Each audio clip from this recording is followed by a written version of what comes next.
Welcome back to Upside Down Data. Let's talk about Hedera Hashgraph and its token HBAR. So Hedera certainly doesn't have any shortage of fans in the crypto space. A lot of people are really interested in HBAR as a token. A lot of people have invested in it.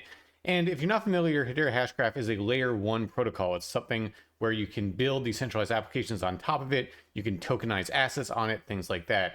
And one of the reasons why people are really interested in it, or one of the things that grabbed a lot of people's attention, was that it uses a novel consensus mechanism, this Hashgraph consensus, which enables very high throughput and very cheap transactions, high scalability. So a lot of people like the technology that's underlying it.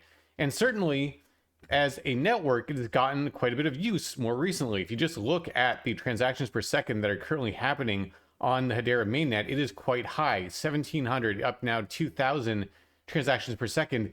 This is quite a bit higher than basically any other L1 that's out there in real time, and it sustains this. There's several use cases on the platform that really contribute to why this happens. So when a lot of people look at this, they say, okay, they like the tech, they like the fact that it's having a lot of usage in terms of TPS on the network.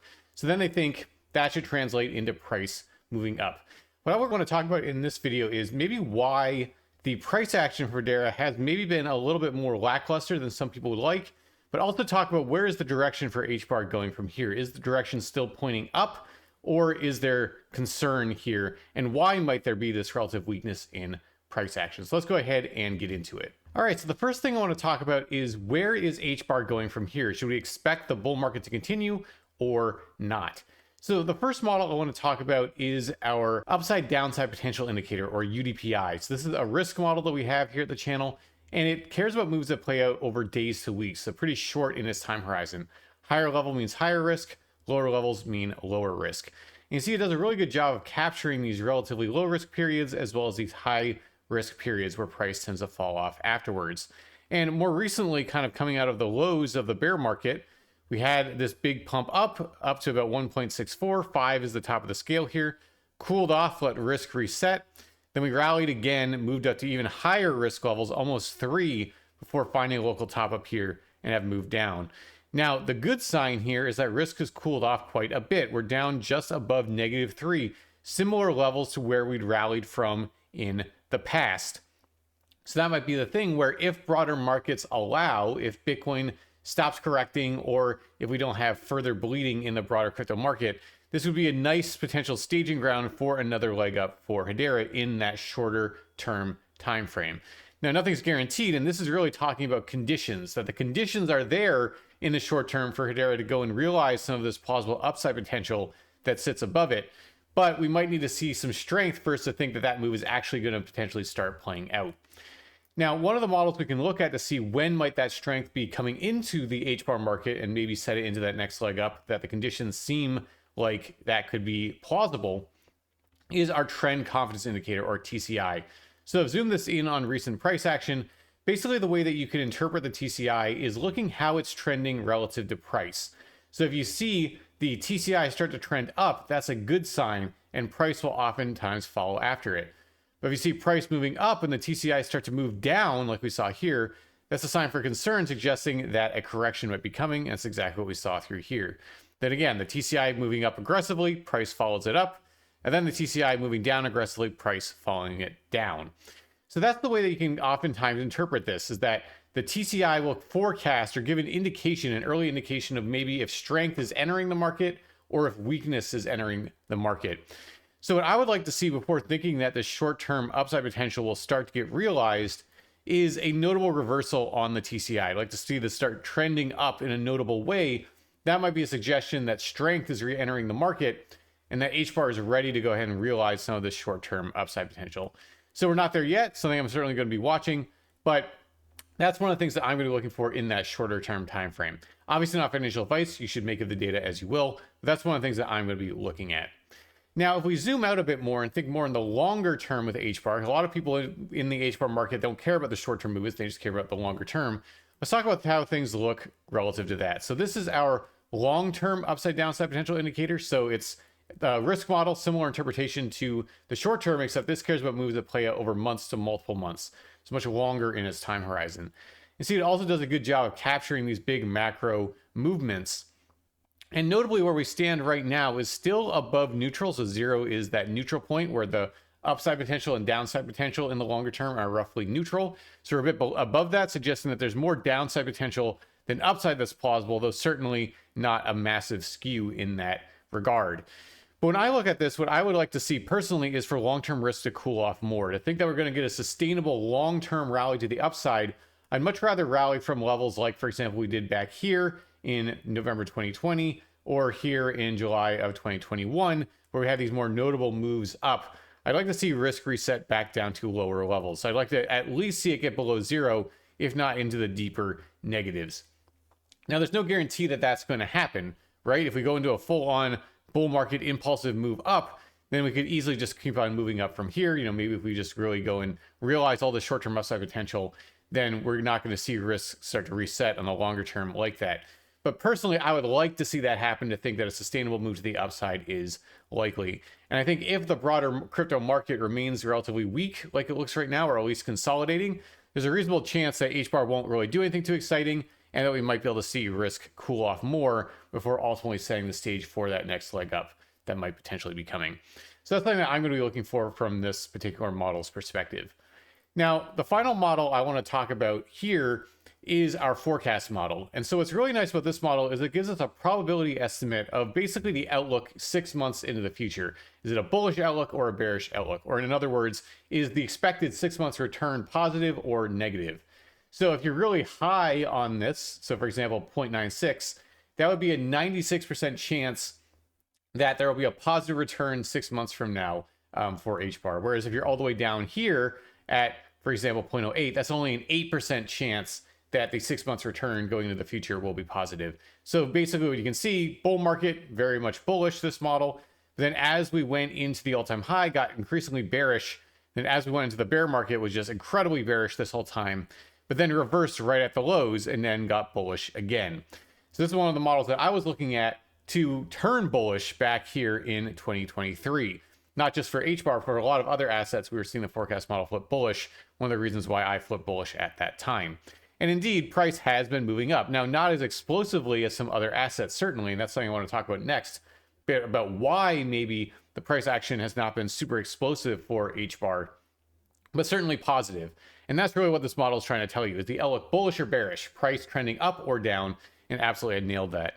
And the good news is that it's still bullish. It's about 85% chance it estimates that projecting forward 6 months, there will be a positive return. So anything can happen in the short term, but that's kind of that medium to longer term outlook that the model sees. So not 100% chance, obviously, but also way better than 7% chance back here. Much rather be at 85 than 7. So that's the way that I'm looking at this, that a bullish outlook still remains reasonable. Now I want to flip over to that other question though, about why maybe the price action for HBAR has been a bit more muted than some other assets. Because again, I think a lot of people look at it and they say, well, it has great technology, it's got a lot of usage on its network. Why is that not translating into explosive movements for price? And I think there are a few different things that we can talk about with this. Now, this isn't going to be an exhaustive list by any means, but just some things that I think can help contextualize what might be going on. So one of the first things to realize about Hedera Hashgraph is that they're not targeting the retail audience. That's not really their focus. They're trying to appeal to enterprises. They want enterprise use cases that operate on their platform. They're not going out trying to get retail users onto their platform. And you see that show up on things like DeFi. So this is DeFi Llama. They have rankings of different chains in terms of their total value locked on DeFi, the amount of money basically that are on DeFi protocols. And Hedera is not bad by any means, but it's all the way down at 41. So quite a bit lower than a lot of other protocols that you'll notice, and some of them which have been rallying quite a bit. For example, Solana, some of these other ones, Avalanche, so on and so forth. And so we can also just go ahead and look. And one of the reasons for it as well is that the DeFi ecosystem for Hedera just really isn't that built out. There's not the big variety of DeFi projects that exist on something like Solana, for example.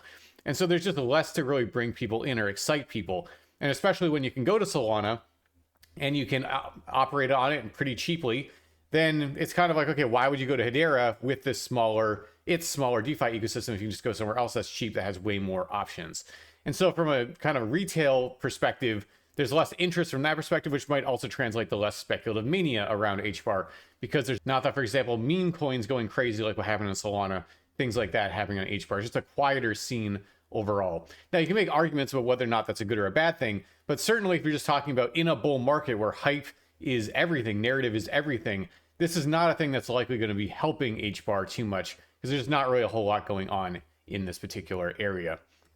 Now, the other thing that I think in some ways is probably the most important aspect of this, or a more important aspect potentially, is the supply dynamics around HBAR. And I actually tweeted about this early in March, where a lot of people were complaining about HBAR's price action, saying, why isn't it moving up more and more and more? And the point I was making in this post was it's not actually that surprising when you consider what the supply dynamics of HBAR have been. And so really when I looked at this at the time, HBAR's circulating supply was up 480% since November of 2020. A massive explosion. If we just go look at the graph directly, this is over on Masari that they have this, you can just see it happen. The circulating supply absolutely ripping to the upside. If we start all the way back at the beginning of the time series, at the low here of circulating supply, 636 million. Now we're up at 33.7 billion. A massive, massive, massive increase in circulating supply. And why is this important? Well, price is determined by supply and demand. That's the very, to break it down in the simplest forms, that's how price gets determined. And when you increase the supply of anything by this massive amount, it's not surprising then that it's going to be harder to get back up to prices that you saw before when the circulating supply was lower. Again, if we just go ahead and look at this, if we look at what's going on last cycle, as we went from late 2020 into 2021, we're somewhere in the 5 to 7 billion range, going up to about 10 billion. Then it really accelerated. And now we're up at 33 billion. So we're just looking at the price chart to think that we're going to get back to these prices. What that means is we're going to need substantially more demand to get us back there. We have so much more supply in the market right now that to get back to these levels, we'll need more demand than we had at this time. Now, certainly that's not impossible. And in a bull market, that certainly could happen. And if other things happen that really bring a lot of attention to HBAR and a lot of people want to buy it, you could overcome that increased supply and go off and set new all-time highs, so on and so forth. But just contextually speaking, that's an important thing to remember, that the same amount of demand that got us up to these prices last time will not get us this high again this time. Most likely it would probably get us to a lower level. Another way we can visualize this that I think is really helpful is we compare the market cap for HBAR, that's this blue line here. Market cap is price times circulating supply versus just price, which is the orange line here. And you'll notice this big disconnect that happened where market cap for HBAR stayed quite a bit higher than price. And the reason for that, again, is because market cap is a combination of price and circulating supply. If you have more circulating supply, you can get to higher levels with a lower price. That's just the way it works. And so as a network, in terms of total valuation or market valuation, it's actually remained pretty high. And it's actually gotten above levels it was at in July 2021, where we are right now. But of course, if we go look at price, we're way below the prices we were back in July of 2021. And that's just the way that this works. That when you have increased supply, you can have a network that gets to a similar valuation, but have price be considerably lower. And that is exactly what's playing out for HBAR right now. Now, this is not an exclusive problem to HBAR by any means. There are a lot of projects that have had these massive increases in their circulating supply that I think have also suffered in their price. But HBAR is one of them. And so it's a useful context piece to have in mind. That when you're thinking about the price, that when you're looking back at its history, just keep in mind that we got to these prices in a very different supply situation than we are in right now. And it doesn't mean we can't get back there, but it does probably mean that we'll need notably more demand to get there and then to push us up higher and higher and higher. Could happen, but it's something that you just have to keep an eye on with these projects. And that's where I also think it's really important to understand the supply dynamics of an asset to understand its potential in the next cycle. Where something that hasn't really inflated much from cycle to cycle, then the supply dynamic issue is probably not going to be a major concern. It'll be other things that you want to take into account about how it's going to perform. But if the supply dynamic's there, then you also probably have to think about that and then think, do you think it matters? And how much do you think it matters in that evaluation? Now, obviously, none of this is financial advice. You should make your own opinions, take these data as you will. If you think supply doesn't matter at all, that's fine. More power to you. But it's something that I just think is important to point out, because I think a lot of people don't realize this about HBAR and other assets, is how much this can change the underlying dynamics and potentially change its ability to get back to prior all-time highs.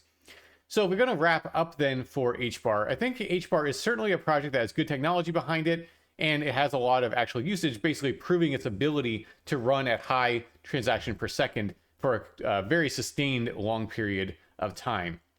And internal to the asset, we are in a space where some upside is not implausible at all in the short term. We just might like to see some things look more constructive first. And the long term, the outlook still remains bullish, even though I might like to see long-term risk reset a bit more for a continued rally.